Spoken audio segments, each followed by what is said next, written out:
Shalom Alaikum. Selamat pagi saudara-saudara dimanapun saudara-saudara berada.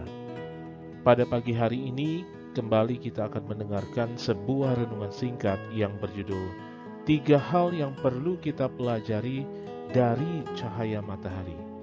Ayatnya saya ambil dalam buku Matius pasalnya yang kelima ayat ke-16.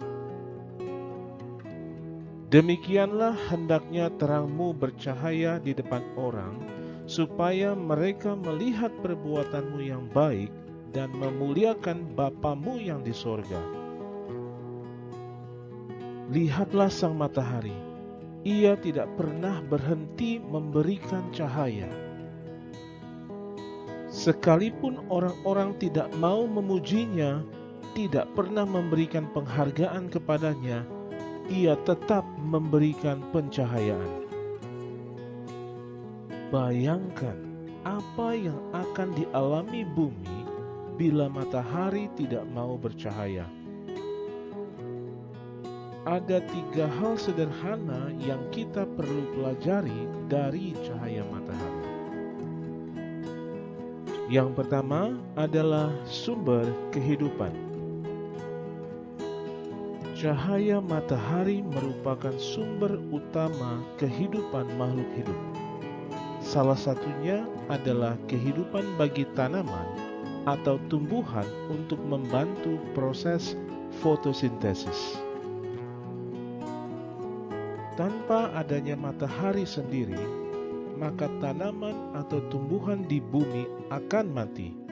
Sebagai timbal baliknya, ketika tidak ada tumbuhan di bumi ini, maka manusia akan musnah akibat tidak adanya suplai oksigen dari tumbuhan. Ajakan, Tuhan adalah sumber kehidupan kita. Tanpa Tuhan, kita tidak bisa berbuat apa-apa. Yohanes 14 ayat yang ke-6 mengatakan, kata Yesus kepadanya, Akulah jalan dan kebenaran dan hidup. Tidak ada seorang pun yang datang kepada Bapa kalau tidak melalui aku. Hal kedua yang perlu kita pelajari dari cahaya matahari adalah sumber penerangan. Tanpa adanya cahaya matahari, dunia akan gelap gulita, sehingga kita tak akan bisa melihat apapun yang ada di lingkungan sekitar kita. Dengan adanya energi cahaya matahari ini, maka kita bisa melihat lingkungan sekitar. Maka dari itu, cahaya sangat penting peranannya sebagai media penerangan. Benda-benda langit seperti bulan dan bintang bukanlah sumber cahaya, namun mereka memantulkan cahaya matahari sehingga terlihat bercahaya. Ajakan, marilah kita menjadi terang yang memantulkan cahaya Yesus dalam kehidupan kita.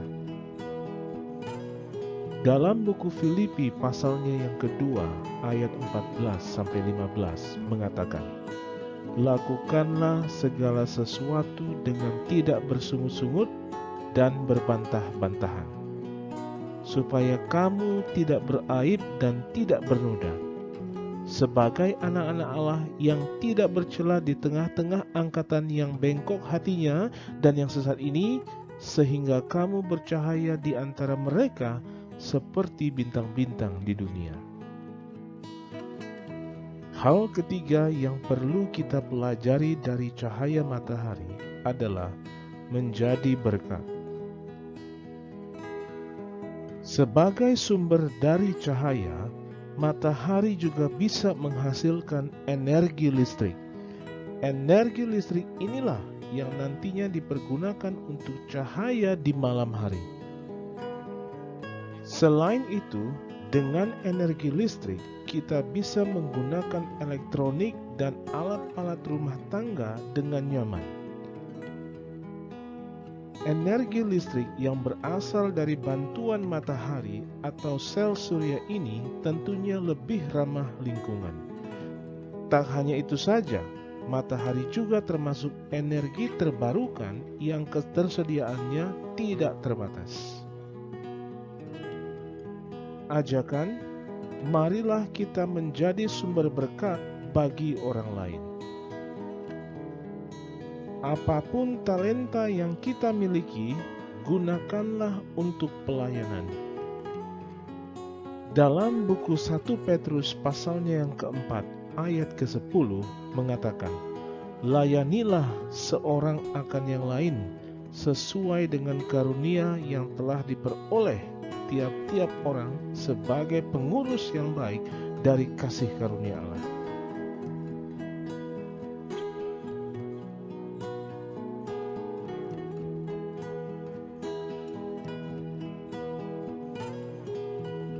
Inilah berkat kita hari ini. Tuhan memberkati.